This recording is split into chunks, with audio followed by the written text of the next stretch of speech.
जरूरत पड़ने पर कांग्रेस अकेले ले सकती है जम्मू कश्मीर में लोकसभा इंतखाबात में हिस्सा। All India Congress committee in charge Bharat Singh Solanki का बयान। स्क्रीनिंग कमेटी की मीटिंग के बाद बयान, कहा तमाम 5 नशिस्तों के लिए मुमकिन उम्मीदवारों की फहरिस्त तैयार।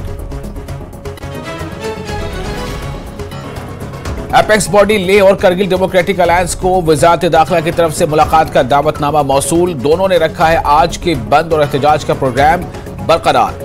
ऑल करगिल ट्रांसपोर्ट एसोसिएशन ने नहीं हिमायत करने का किया ऐलान।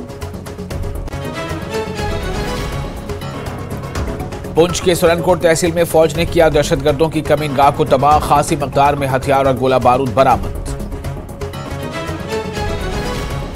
नेशनल कॉन्फ्रेंस के रुकन पार्लियामेंट हसनैन मसूदी ने उठाया जम्मू कश्मीर के महकमे सेहत में अफरादी कुव्वत की कमी का मसला।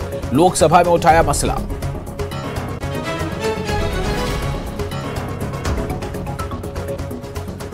जम्मू श्रीनगर कौमी शाहराह को जुज़वी तौर पर किया गया है बहाल। दरमानदा गाड़ियों को दी जा रही है जाने की इजाजत। काजीगुंड से जम्मू किसी किस्म के ट्रैफिक को नहीं दी गई है जाने की इजाजत। काफी तादाद में अभी भी मुसाफिर दरमानदा।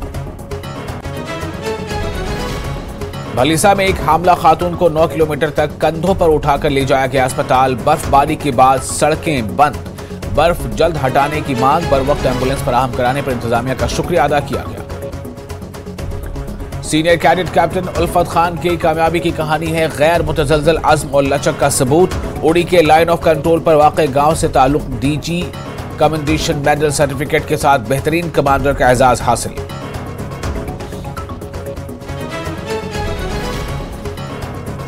पैंथर्स पार्टी के कारकुनों ने किया उधमपुर में एहतजाज। National highway authority of India के खिलाफ एहतजाज। गरीबों के साथ मुबैना इम्तियाजी सलूक बंद करने की मांग। कहा बाअसर अफराद के खिलाफ भी की जाए कार्रवाई।